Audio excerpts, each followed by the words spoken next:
Ladies and gentlemen, the Super Bowl is here and fantasy football today. DFS is giving you your Showdown breakdown. My name is Sia Nejad, and as always, on a Thursday, I'm joined by Meg Shoup and Mike McClure. And Meg, it's bittersweet, right? It's always bittersweet when you get to the Super Bowl because it means, well, the show is winding down, but football is winding down as well. How you feeling?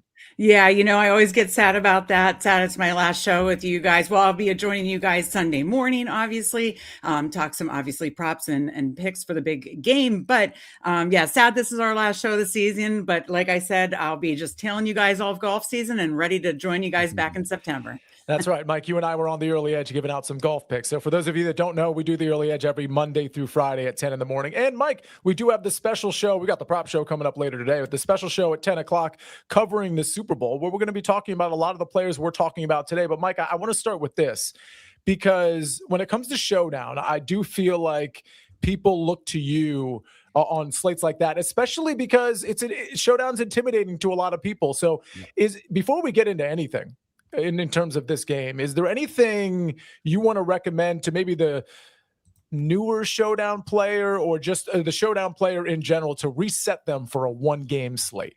Yeah, for a one-game slate, I think the more important thing immediately is build for game scripts. Think about ways that the game could actually play out and the ways it could make sense. Steer far, far away from traditional median projections. So like trying to maximize, just raw fantasy points across an entire slate. That is very much not what you're looking to do here. You're definitely looking for those correlated outcomes and how things happen on the field. So that's priority number one. Number two, you can certainly leave salary as a way to differentiate. A lot of players will use that. When you get to events like the Super Bowl, where talking massive contest, bigger pool of players overall, kickers and defenses go under owned, particularly kickers at certain spots, just because they're not traditional spots to play. And then normal DFS, we don't play kickers at all anymore. We actually haven't done that for almost 10 years now, it seems.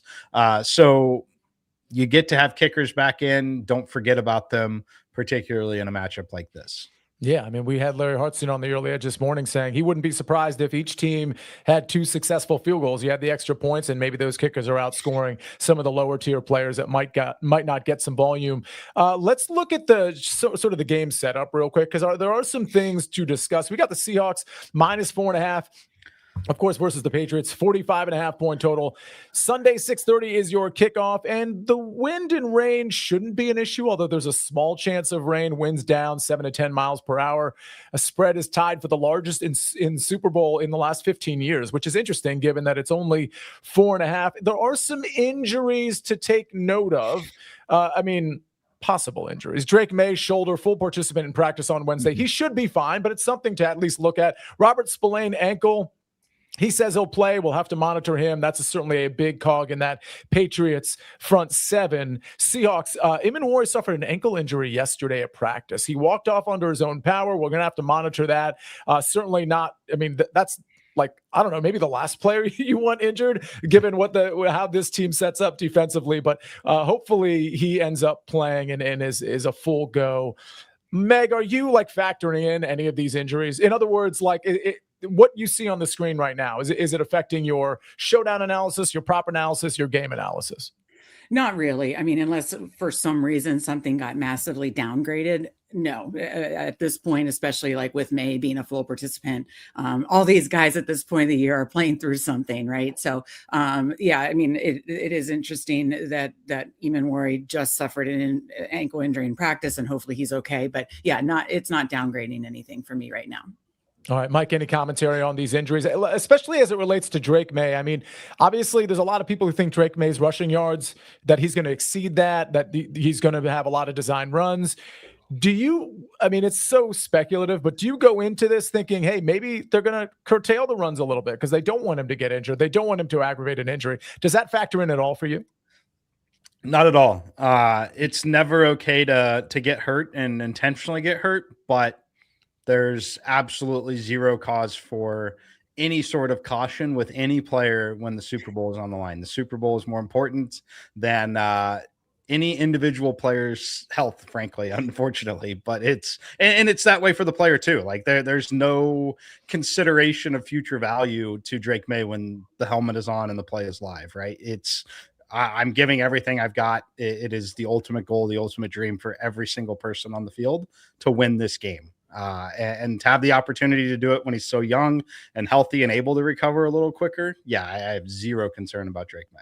Meg, let's talk about how we want to go into building lineups. We'll talk about individual players, but I do want to talk about game scripts with you and Mike, because I do feel like when it comes to Showdown, and Mike, I know you can expand on this as well, we're looking at game scripts to build. We're trying to tell stories. You say this a lot, even on some of the shorter slates, afternoon slates that we sometimes are successful in. We're looking to tell a story. Is there a game script or two that you're really leaning into here?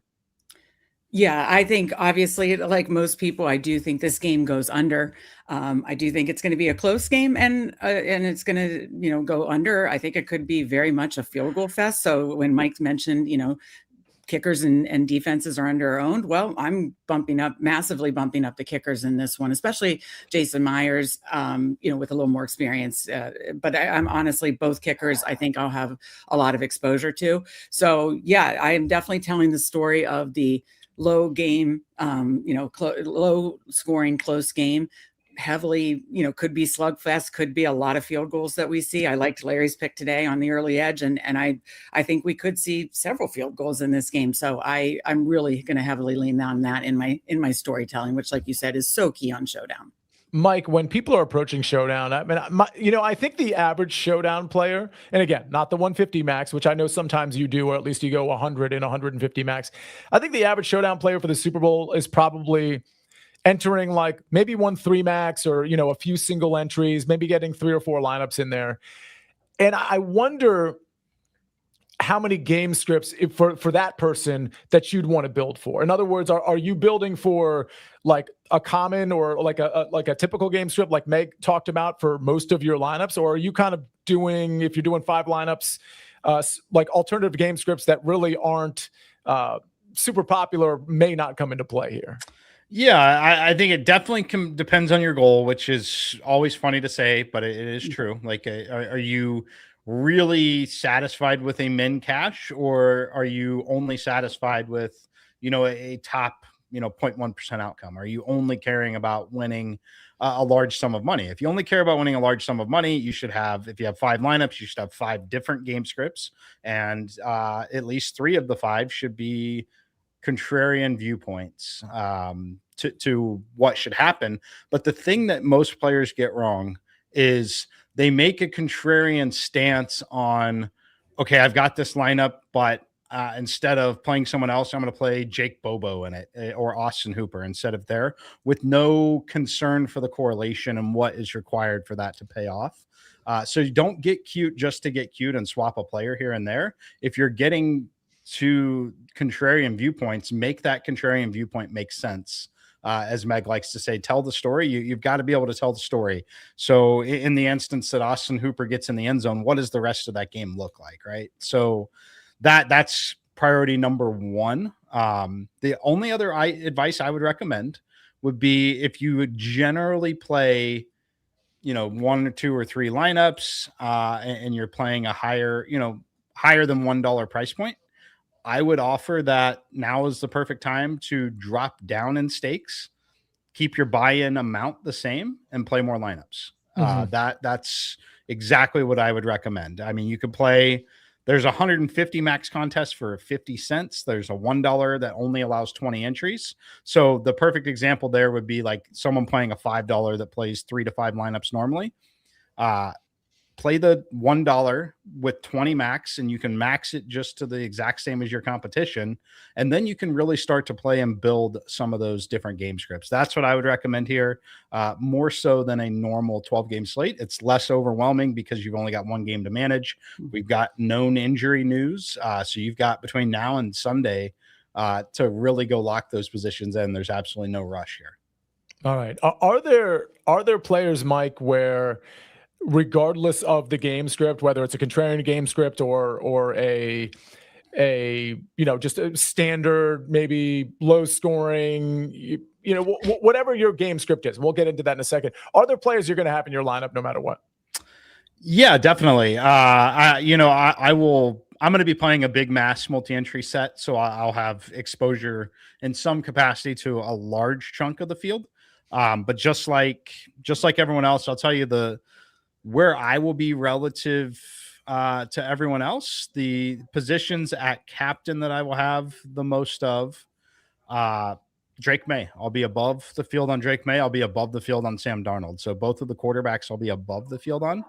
JSN I will be above the field on as well. Who I will be slightly below the field on will be Kenneth Walker, Ramondre Stevenson, and AJ Barner.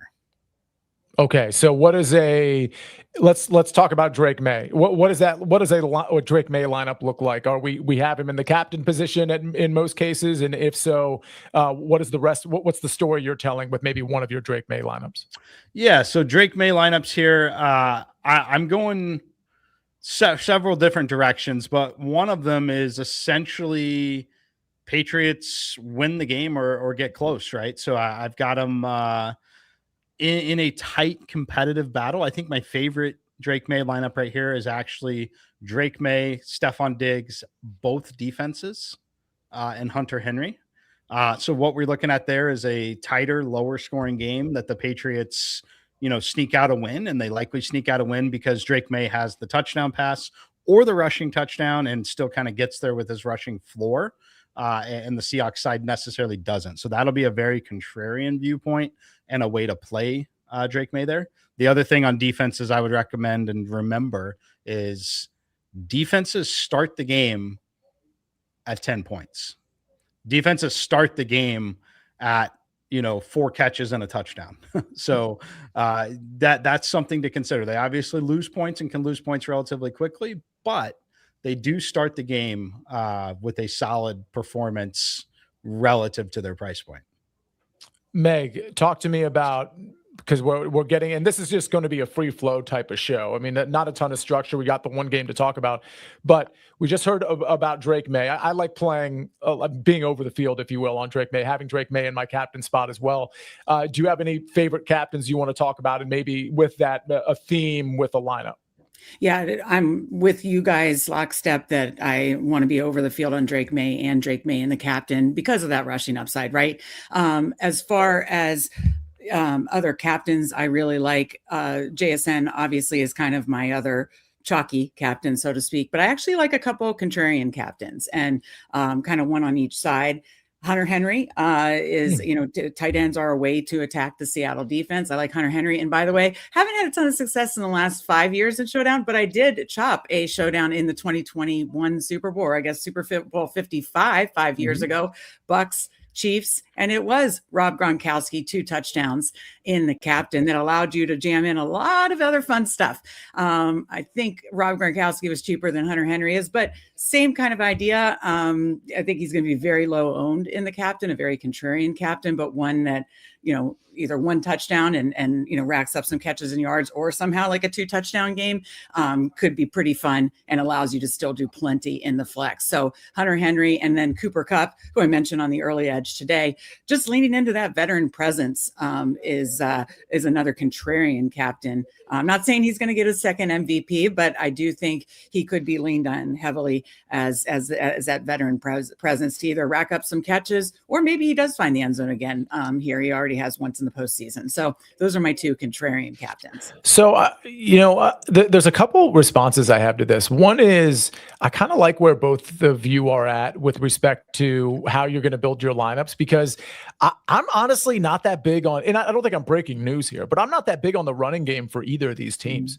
I mean, this front for New England is very good. And even when the Seahawks are in their nickel and dime packages, they're still stymieing the run. And I don't know that we're going to see a ton of efficiency anyway from Ramondre or Trevion. I feel like leaning into the pass and leaning into some of these contrarian pass catcher captains, if not the quarterbacks themselves, is interesting. Mike, I do want to get your response to that. But before we go there, how about we hear a quick word from our sponsors? This isn't just combat. It's cinema. Ready or not, here I come. Let's go!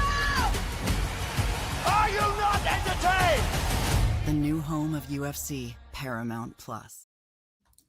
We're back on the Early Edge, brought to you by Early Edge. We're back on Fantasy Football Today, DFS, brought to you by Meg and Mike. Let's do that. Mike, I want to get your response to what I just said, and then we're going to play a fun game where a game you just came up with, by the way, where we're going to name a player, and you're going to put that player in the captain spot, and then we're going to see what builds come from that. But your response to the pass catchers in this game being, flooding some of the lineups. I mean, obviously you're looking at a particular build when you do that, but are you kind of focused in on the receivers on both sides? Yeah, definitely going to be focused in on some of the pass catching. And I think that, again, when you think about scoring rules, it should be somewhat intuitive on DraftKings. Full point PPR, receptions are extremely valuable. That's extremely true when you shrink the game to one game. Extremely true. So running backs generally are going to be extremely dependent on landing in the end zone, more so in general on FanDuel than DraftKings, but still, so I'll be heavily invested in sprinkling in some of the receivers. I'll still play the running backs, but I will take a slightly negative position on both Ramondre and Kenneth Walker. All right, let's play the game. And Meg, here's what we're going to do. I'm going to name a player.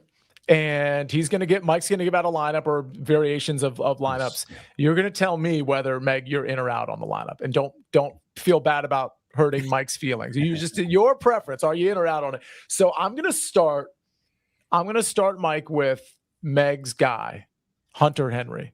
Hunter Henry is the captain. How are we building a lineup out of Hunter Henry? Yeah, this is such a fun game. So I will give you what I think could be one of the highest upside paths with Hunter Henry at captain.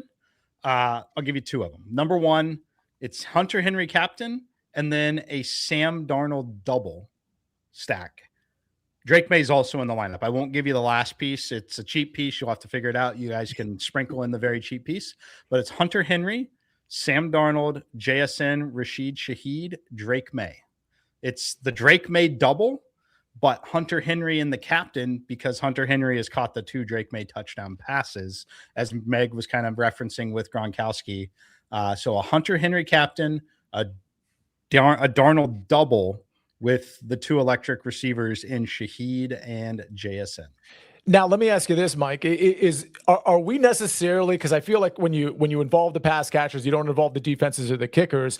I think the impression from a lineup like that is, this must be a high-scoring affair. Is that necessarily true? Absolutely. So that game script is a high-scoring affair, which is a contrarian viewpoint on a game total at 45 and being bet under, thinking defenses. So it kind of fades the running backs because the receivers get there in a big way. Again, 1,900, you don't have to spend all the remaining. You can find ways to kind of punt that away. But how this lineup gets there is maybe a special teams touchdown from Shaheed, or that would obviously involve the defense, so probably not. But a big play or two to Shaheed. JSN gets his 100 yards and a touchdown. And then Drake May finds Hunter Henry in the end zone twice. And if those things happen or anything remotely close to that happens, there's near zero chance that a running back becomes optimal. And just so you know, if you're listening to the audio podcast, we have this lineup up without the last spot, and there's 1,900 left. Again, Hunter Henry and the captain, Darnold, JSN, Drake May, Rashid Shaheed. Meg, are you in or out on this lineup? I feel like you have to be in.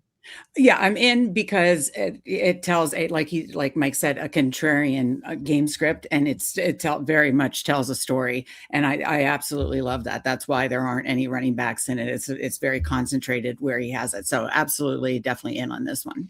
Mike, I'd like to do a few more of these. Let's do it. And I question the Cooper Kupp captain. I really do. But let's just do a Cooper Kupp captain and let's treat him. I mean, you treat him however you want. But I almost feel like Cooper Kupp could play the Hunter Henry role. In other words, maybe he gets some of the shorter area, medium area stuff, but does somehow get 2 touchdowns. Let's talk about a Cooper Kupp captain build. Yes. Cooper Kupp captain builds are quite fun here. The very top one, and according to my simulations, the very top one, Cooper Kupp, Sam Darnold, Drake May, Stephon Diggs, AJ Barner. And then that leaves you quite a bit of salary left for your last spot. where you can definitely work in some other players, but it'd be Cooper Kupp, Barner, and Darnold, basically fading JSN and Kenneth Walker.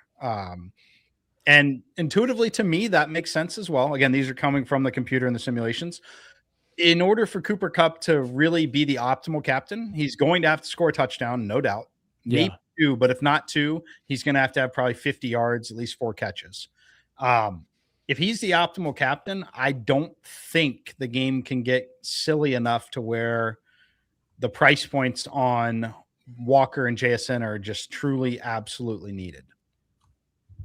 Yeah, and we've seen, like, Matt has already built this out, everyone. Again, we're not adding the last player because we're really not supposed to do that, but you can use your imagination. The remaining salary is $7,000. You got Cooper Kupp in the captain spot, Sam Darnold, Drake May, Stephon Diggs, AJ Barner. Meg, are you in on, like, you gave out the Cooper Kupp prop, but would he be somebody you're definitely playing in Showdown? And if so, would it also be in the captain position? Yeah, he is one of my kind of contrarian plays in Showdown here. And I mean, he is one of my 4 or 5 captains and one of my contrarian captains. Now, I won't use him as much as other ones, but I like this for that reason. It tells a story of how Cooper Kupp would be in the captain. And obviously at JSN, you're fading a massive chalky piece. So it's just kind of like double leverage there, right? You're getting a contrarian captain and then you're fading like pretty much the chalkiest piece on the slate with JSN. All right. Well, Mike, I do think some people, let's do something that's a little bit more a common build, or I shouldn't say a common build, a common captain. So let's do the JSN one. I want to get an expensive guy in the captain spot because I want to see how those lineups look. And then we'll do a quarterback as well. But let's put JSN in the captain spot. Perfect. JSN in the captain spot. The lineups get a lot different because of the pricing, right? So let's see. I'll give you a Seattle decisive victory, which I think is partially what some expect. I think some expect Seattle to absolutely roll and win. And here's the one that I think can get there in a way that still could win you a contest, or at least, cash, right? So JSN captain, Seahawks defense. Yeah. Kenneth Walker. Okay. Halani, the backup running back who's going to play there as well. So it's very heavy Seattle to this point. Tells the story that Seattle does what they're supposed to. JSN gets his touchdown. Kenneth Walker has some success. It's 1 rushing touchdown for Walker, 1 to JSN. You don't need Sam Darnold at that point. And then I know I'm not supposed to do this, but there were 2 remaining spots, Drake May and Borregales. Drake May gets there through just quarterback scoring all the points, rushing volume, and New England settling for field goals instead of touchdowns. Interesting. Meg, what do you think? I like it. No, I like it. Again, it tells a story. It tells a game script and tells a story. So I absolutely like it. So, Mike, I think some people might say, well, if JSN is going to be in the captain, Sam Darnold has to be one of the players in the lineup. Can you respond to that? Yeah, I would say it's likely that the field would build that way. Mm-hmm. I would, again, we can show this lineup because it uses all the salary. It's going to be heavily duplicated already. You're not winning $1 million with this lineup. Sorry. I wish you could. You won't be able to. Now, as far as JSN and Darnold, there are scenarios in a game so what this build for me was this build was supposed to represent a path to still making money while what's supposed to happen happens. This lineup right here represents the game where Seattle wins by 4 to 7 points, and the total final score is right around 42 to 45. That's what this lineup to me represents. And it's Kenneth Walker does this thing, gets 1 of the rushing touchdowns, but JSN has 8 catches, 100 yards, catches that bonus and the touchdown, and outscores Walker. So there's the optimal captain.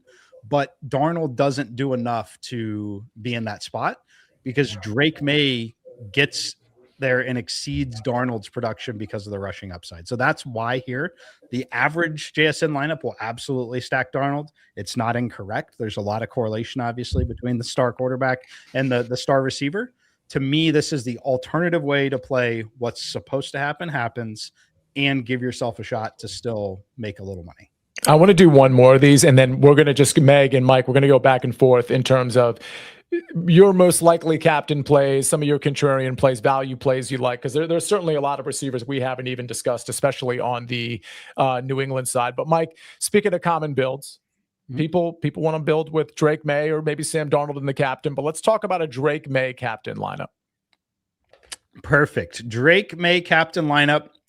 These get a little, not a little, they get to be a lot of fun. So I'll give you some insight into telling a story, right? So when I have Drake May captain lineups, if I just sort by projection, we're using everyone's median projection, those project around 92, 93 points on median. But when I simulate it and look for the lineups that I think have paths to win, those lineups land around 80 points to 82 points. So you're sacrificing 10 points in raw projection, which was kind of what I meant earlier. Ignore projection. Projection is irrelevant. Build for game script, right? One of my favorite Drake May situations here is actually going to involve the Patriots defense. I think that the Patriots defense is kind of contrarian. I like playing the Patriots defense. So how I would set this up is Drake May, Patriots defense. Sorry, I just lost it. Yeah. Drake May, Patriots defense, both kickers, and then either Ramondre or Diggs. And then you can figure out the last spot however you want. But it would be kind of like that Seattle heavy build where we played JSN and Walker, but no Darnold, and just kind of Seattle gets the win. This is a scenario. It's a lower scoring game where the Patriots find a way to they don't have to win, but just be competitive in the game. So give me Drake May, the Patriots defense, both kickers, and then one of Diggs or Stevenson. Meg, I like the idea. Again, we're looking for kind of contrarian plays, but plays that are at least realistic and also some ceiling outcomes, of course. The Patriots defense makes a lot of sense to me. Matt has built this. If you're watching us live, you can check it out with Drake May in the captain spot. I mean, listen, I know Sam Darnold has had a great season, but the pressure that, especially the interior pressure that this New England defense is going to be able to apply, I feel like New England defense is very much in play. How about you? Absolutely. They're very much in play. And by the way, I love the lineups a lot where I'm doing 2 or 3 of, kickers and defense. I know it sounds boring, but like Mike said, they're going to be low owned in total. And yeah, that leans into the more, chalky game script. But if you're doing it in that way where you're having 3 of them, I really like that. And I really like the Patriots defense. And not many people are going to play Drake May captain and then Patriots defense. But it is just telling that story that in a low scoring game, that's what's needed. Maybe it's a Drake May rushing touchdown. Maybe that's why you don't have to overstack, the receivers with Drake May, which is going to be common for people that do Drake May captain. So I like that lineup a lot. I think it's a really contrarian way to build a Drake May captain lineup. Interesting to note here, Matt is just, by the way, Mike Robb says Matt is on his game today. I mean, really every day, but especially today, perhaps if you're watching us, he's got some fun stats with respect to both defenses here. Patriots, 2 touchdowns allowed on 36 drives this postseason. Now, granted, there's some context that can be applied there with the quarterbacks they faced and some of the weather conditions, but that's still a staggeringly good stat. 41% blitz rate this postseason, 28% in the regular season. We'll see if that keeps up in the Super Bowl. Seahawks ranked top 2 this season in points per game allowed at 17.2 yards. Rushing yards 3.7 and yards per attempt 5.5, and third down conversion rate, they're very good there as well. Let's do captains. Let's do some favorite captains, some contrarian plays, chalk plays, value plays, and maybe we'll come up with some alternative names here. Meg, is your favorite captain? I'm trying to remember from earlier in the show. Is it Drake May? If you could name maybe 2 or 3 that you like in the captain spot. Yeah, favorite captain is Drake May. My next chalky captain that I am going to play is JSN. And then again, my 2 contrarian captains are Hunter Henry, Cooper Kupp. And then I'll throw out a fifth contrarian captain. And I don't know, because maybe the cumulative ownership would be too high, because then you can get just, kind of those high projected players. But I do like doing a Jacoby Myers. A Jason Myers captain. Say he gets 3 or 4 field goals. Like, I have played out scenarios in my head where, it is maybe a 16-19, point game, and Seattle has 3 or 4 field goals, something along those lines. If that's the case, and a Jason Myers captain allows you to get a JSN, Drake May, maybe 1 or 2 other, and then I really don't. I built a lineup with Myers captain, and I do like it. So, Mike, I want to get your handful of captains that you like, but we're going to do one more build, because Richie Smalls, who I know has been a part of this show for quite some time. I don't think I saw him, because we changed our time around a little bit and things of that nature. So, Richie, thanks for being in the chat. We love seeing your name pop up in here along with everybody else. But he has a Kayshon Boutte call out, so I'd like you to build a Kayshon Boutte captain one. But Mike, who are your maybe top 2 or 3 or 4 captains? So I'll definitely play some Drake May captains. JSN, not going to get cute there. So while it's fun to always get cute, at captain, I really need to be able to tell the story. And for me, it's going to be, I get any of them are viable for sure. I've said it many, many times. There's a price point and an ownership combo that makes every player playable. But May and JSN will be big time features for me. And I will be finding ways to get creative while playing both of them. As far as contrarian captains that I really want to get to, one that I am going to get to is Matt Collins. I'm going to play some Matt Collins. I think that there are some very interesting paths to Matt Collins, and the number one interesting path there that simulates very well: Matt Collins, JSN, Kenneth Walker, Sam Darnold, Drake May. You get both quarterbacks, you get everyone, right? So if Matt Collins, has that 60-yard game with a touchdown, and everyone else is then close to your median projection, I told you to kind of ignore the median projections. That's a scenario where you can build for median projection. You get the one player right is all you have to get right, and everyone else kind of fits in. So that's a pretty big build. I would consider Holland's captains because it allows you to play JSN, Walker, and both quarterbacks. In fact, I don't even know that we need to do the Kayshon Boutte captain one, because I feel like you can, obviously their prices aren't exactly the same, but if you like that story with Matt Collins, but you just really like Kayshon Boutte, he's a little bit more expensive, but you can build similarly there. Meg, I love the Matt Collins shout out. That's what I was just going to say is, both, if you wanted to approach it through Boutte or Hollins, I like that because, you're talking about maybe 1 or 2 big explosive plays, right? And like Mike said, you're getting the one big thing right. And then you can kind of go with some of those median projections. So I really do like that if I was going to add like a 5th or 6th captain, Hollins and Boutte were and that's why I was shaking my head yes when Mike said it, because I really do like that look too. And you are telling that story of why he hits the captain, but allows kind of those other kind of core pieces to hit too. I feel like when the Patriots are in trouble, of course they trust Diggs and Henry. Matt Collins always shows up when the Patriots are in trouble. Somewhere down the middle of the field, he's coming down with a big catch. Mike, you had some follow-up. Yeah, I was just saying I did run some Boutte lineups real quick as well. I think that very similar stuff. The one thing the computer's giving me a lot more with Kayshon Boutte in the lineup is actually the negative, at least in theory, the negative correlation of the Seahawks defense. So one that I really like here that pops up, again, full lineup. Sorry, I break a rule. Boutte in the captain, Seahawks, Matt Collins, JSN, Kenneth Walker, Drake May. Drake, the Seahawks essentially maybe get the defensive touchdown, or at least May turns the ball over early. Then you get Boutte and Hollins taking shots late. And because they've turned the ball over early and had good field position, Kenneth Walker and JSN have kind of done their thing, close to median projection. I think that's an interesting way to go. That's another game script, Meg, that I really like, where the defense is super opportunistic, which takes some of the offensive players out of play. And it's that team that's down because they turn the ball over that all of a sudden is scoring all the points in the second half. Go ahead. That's exactly what I was going to say. Is I know we've said this before on telling the story and game script and showdown talk, but I think adding the defense to which the other side you're stacking up heavily makes a ton of sense, because you are telling that story that they maybe got a pick six or racked up enough stuff that made it a negative game script for the offense to have to come back. And so I absolutely love adding the defense.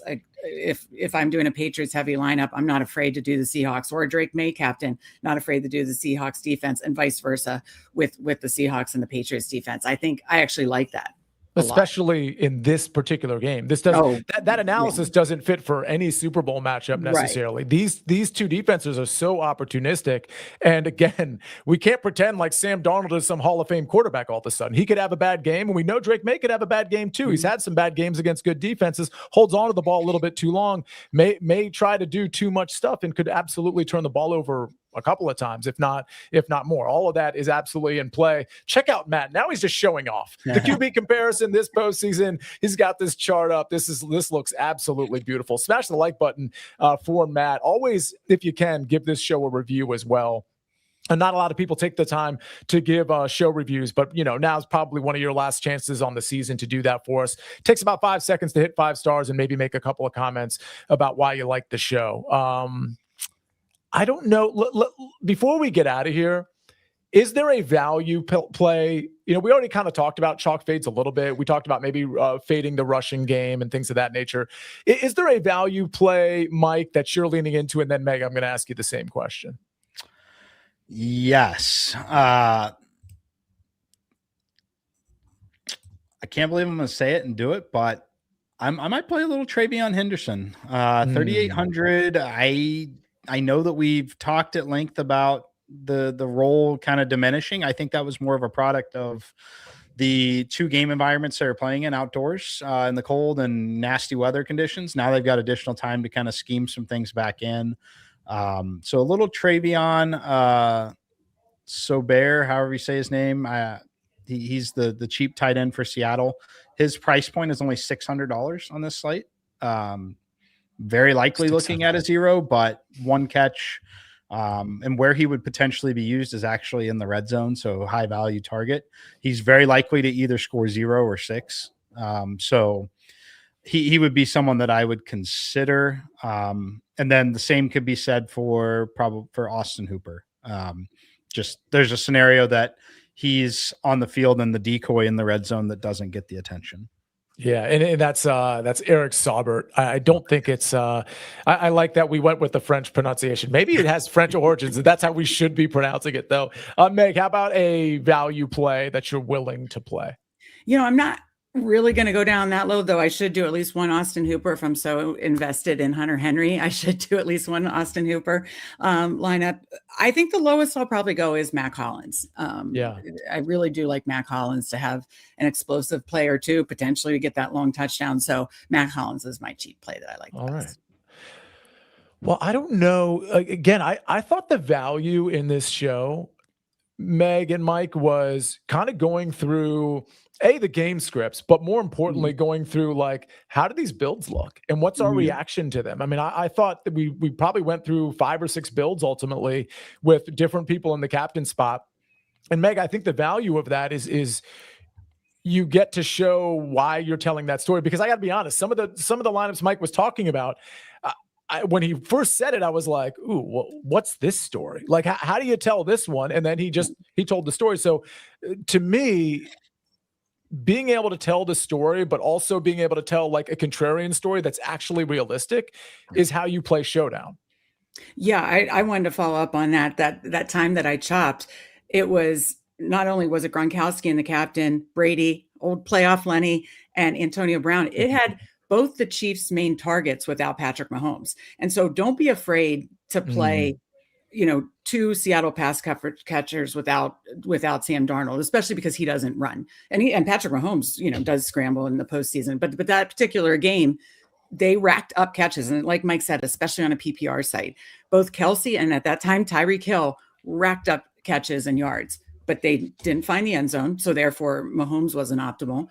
And so don't be afraid to do that kind of stuff, where whether it's in the captain or not, like Mike did the one JSN without Darnold. Don't be afraid to fade the quarterback of the pass catcher you may be putting in the captain, and tell the story that way.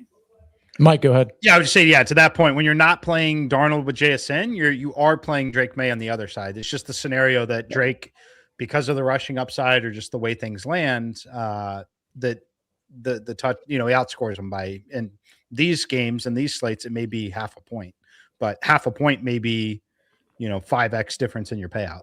Yeah, it's so true. All right. Well, before we close the show, as Mike Robb says, show was definitely plus EV value. Appreciate that. We got to get a prediction. I will tell you that if you're dialed into Sportsline and the early edge, like we've been giving out Super Bowl bets to like this whole week. Sportsline obviously has a ton of Super Bowl bets out there as well. We got special shows, 3:00 today, Sunday at 10:00, a special show. And we got a special contest, by the way. I should have mentioned that from the jump. The Showdown contest is live for fantasy football today, DFS, $5 like normal. So get in there and just experiment with your Showdown acumen. But we got to get a prediction here. Seahawks -4.5 versus the Patriots, 45.5 point total. I'm just talking about the spread right now. We kind of talked about the total a little bit. Seahawks -4.5. Meg, what do you think? I'm on the Patriots side here. I think Patriots cover, but I actually don't even mind some Patriots money line. Mike? I fully acknowledge that if one team wins in a decisive manner, it'll certainly be the Seahawks by double digits. Having said that, I think it's tight. I think it's competitive. I think the number should be 3. I would be on the Patriots side. Mike Vrabel is the guy against additional time with additional time to prepare in the role of the underdog. That is where his teams have succeeded. And as much as I commend Sam Darnold for battling through the adversity he's faced in his career, it would not shock me at all if Sam Darnold turns into some of the Sam Darnold that we've seen throughout points of his career. The big mismatch in this game, the only area that Seattle's weak is where New England's really strong. And that is the interior offensive line of the Seattle Seahawks is going to be giving up pressure directly up the middle to the Patriots defense. The Patriots defense will generate a pass rush interior. That's very different than the pass rush on the outside. And I don't know that Darnold's perfect at doing that. We'll see. And then you've got another running back in Helani in there this time, potentially picking up blocks, not just the situation that they're used to. I think the game's going to be competitive. So give me the points, and I'm fully prepared to see Seattle win by 3 touchdowns. Go ahead, Meg. I have one other Super Bowl lore that one in the Bengals-Rams Super Bowl. I hit the correct score, and that was a chalky score. I have a very contrarian score to give you, and it supports me playing both kickers and the captain. I have 19-16. Patriots win. Each team scores 1 touchdown. Everybody's complaining. We see kickers kick after kick. These coaches are going to take the points. That's true. Kick after kick after kick after kick. Both kickers in your showdown lineups, and 19-16 Patriots. That's my score, and that'll be a nice odds on that one. I was going to ask. You don't know what okay? Everybody, I haven't done it yet, but I will. Put a dollar on it so you can tell this story next year with Meg. That would be amazing. First to call, says Richie Small. I don't know exactly what does first to call mean. While we try to figure that out, I like the Patriots as well. I like the Patriots plus 4.5. Again, I agree with Mike. This could get out of hand the other way, but I like how this defense matches up. And by the way, we talk about Mike Vrabel, but Josh McDaniels, 2 weeks to prepare for this Seattle defense. I think that has a tremendous value. I mean, I respect all the coaches on the Seattle side too, Mike McDonald in particular, but Josh McDaniels with 2 weeks with Drake May, I think is pretty huge. All right. This show has been a huge success. So thank you everybody for watching. Meg and Mike, I guess I don't know that we're doing a show anytime soon. I don't know that we're doing a wrap-up show. If we do, we'll let everybody know for sure. But Meg and Mike, it's been a great season. I can't wait to do this again next year. I hate to do this to you, but closing remarks, Mike, go. Just everybody, thanks for participating all year long. Hopefully you carry some of this over into some of the other DFS sports as well, particularly golf. And then the last recommendation for the Super Bowl, don't be afraid to drop down in stakes and play more lineups. You've got time to do it. And it's more appropriate now to play more lineups than it is on a normal 10 to 13 game NFL slate. Make those lineups tell a story and make it be a story that you can believe. Try to top that, Meg. That's tough, but I got to answer Richie Smalls. I'm going to go Hunter Henry first touchdown. I'm sticking with the same theme the whole show through. So I'll go Hunter Henry first touchdown. Again, like Mike said, thank you so much for joining us all season. I'm sad. I'm coping by watching you guys on early wedge all spring and summer. And then I can't wait to get back here in the streets. I'll be in the best ball streets. I'm already in the best ball streets. So I'll be ready to get back in the DFS streets with you two in September. And I'll miss you until then, but I'll be watching you every Tuesday, early wedge.